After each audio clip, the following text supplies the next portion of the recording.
Hey everyone, welcome back to the channel. We are watching our cloud school where we are talking about different scenarios with Azure Data Factory. Today in this demonstration, we will discuss about a scenario where we have a zip file at the source location and we would like to copy that zip file at the destination, and the destination should have all the files available within that zip file in unzip format. So just to show you a scenario, I have a storage account where I will have a zip file which is a demo zip.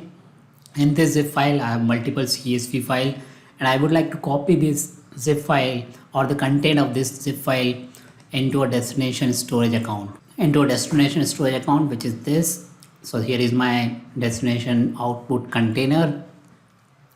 Now to perform this activity, I'll be using this ADF instance, and for that I'll be creating a new pipeline. So to create a new pipeline, I'll click on this pipeline section, 3 dots, new pipeline. That will launch the activities panel as well as the canvas board for defining the pipeline definition. Now as we are talking about unzipping a file and moving a file from one place to another place, which means that we are talking about the copy activity. Hence I'm going to use a copy activity which is available inside the move and transform section. So let's drag this copy data activity to the canvas of the pipeline. Here with the copy activity we have to define the source first of all. So let's click on the source tab and you have to specify the source location. Now in the pipeline, to specify the source location or the destination location, you have to specify the dataset which has information where is your data coming from or where is your data going to, and how the data is going to be connected or the data transformation is going to be connected, what is your connectivity endpoint. Now to specify this, you can either use the existing dataset which are already created within your pipeline ADF instance, or you can create a new dataset. So let's first of all create a new dataset. Click on new. That will give option to specify the type of dataset which you would like to deal with it. So in this case, our Azure blob storage is the type of data which you would like to deal with it, because our zip files are inside the blob storage. Now next you have to specify the file format. So as we know that our zip files contains the CSV file, so I'm going to use the CSV as an delimited text file. That's it. Next you have to provide the name to your destination or to your data set. So ds as in data set, and then we'll say unzip and copy. That's the name I have given. Next you have to provide the link service name. Link service, as I said, gives an option to specify where is your source data storage location and how do you want to reach to that location, what is your authentication type, what kind of a credential you want to use.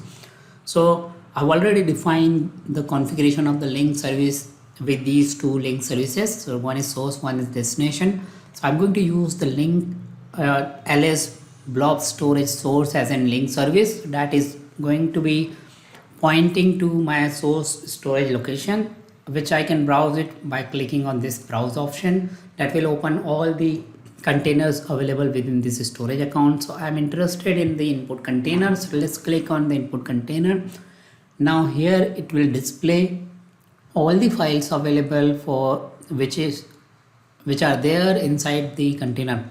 We are interested in this demo zip. If you want, you can copy or you can select this option. If you do not want, if you dynamically want to create or select or filter a file, then do not select this option. So let me just not select this option. So here is how our dataset option looks like. Input is a container and then any file available within this container. With that, our data source is successfully configured.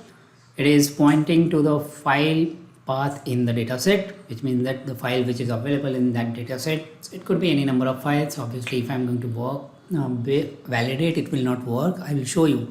But before that, let me configure the sync, which is a destination dataset target location where we want to move our file to.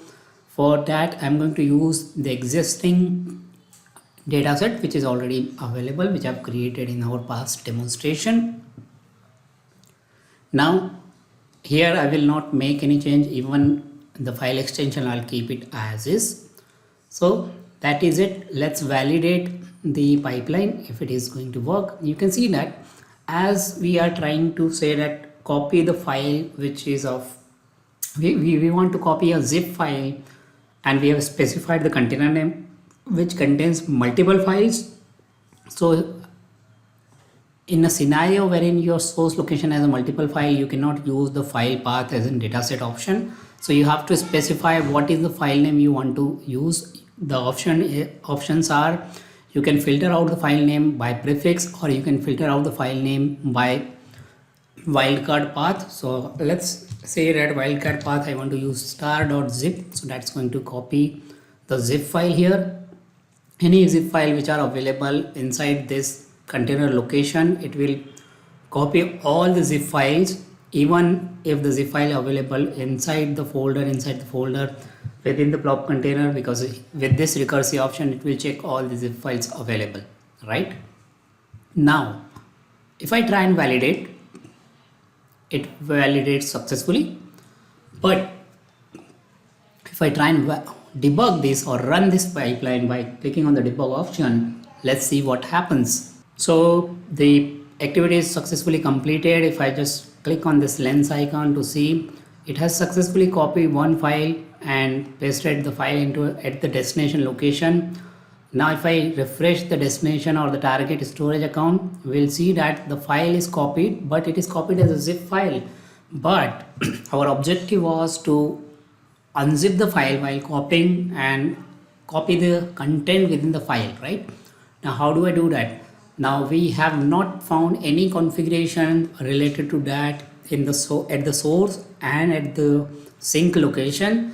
So the kind of a configuration which you are looking for, which is unzip, will be available inside this dataset. So let me just open the dataset, which I can open it right here by clicking on this open button, or I can click here and that will open the dataset anyways.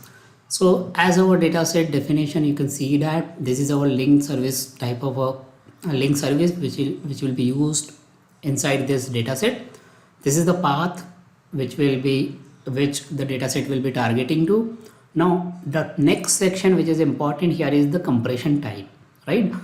And by default the compression type is not selected. It means that it will not use any compression type. It will simply perform the copy action or whatever action you want to perform with this dataset. It will perform that action. But if you would like to unzip a file which is at the source location, then you have to select zip deflat, right? This is the option you have to use, zip deflat. So let me just select this option, and then compression level, I'm not going to use any compression level for now because that is something not useful for this demonstration. So as this setting is configured, now let me just rerun again.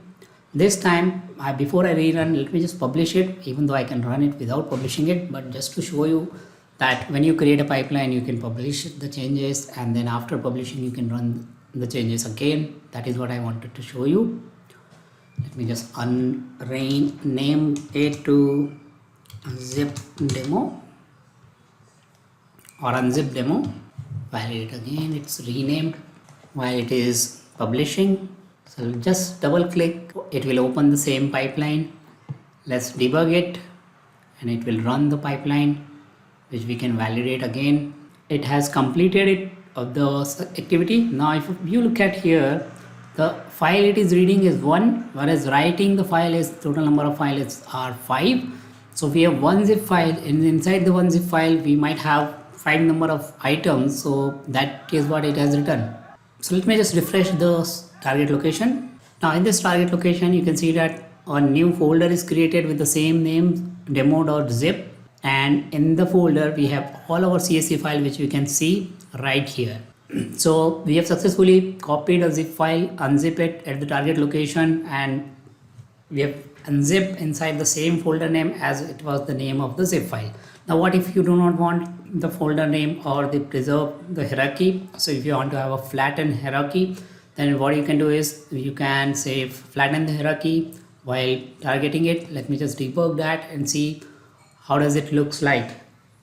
Is it going to copy the files right at the destination structure? So the activity is completed successfully. We'll verify again. It has copied the 5 files. So let me just refresh it again. And you can see that this time it has basically copied all my files at the root destination container, as it's not preserved any folder name as such, which was the case in the previous demonstration, right? That was the example of setting up flattened structure. Now if you would like to merge those content of all those files, that you can use the merge file. We have already seen in our previous demonstration. So that's it in this demonstration. So we have learned how to copy a file from source location, which is a zip file, and how do we paste or move the content of the source zip file by unzipping it to at the target location. I hope you have found this useful. If it is, please give it a thumbs up and do not forget to subscribe to the channel if you haven't already.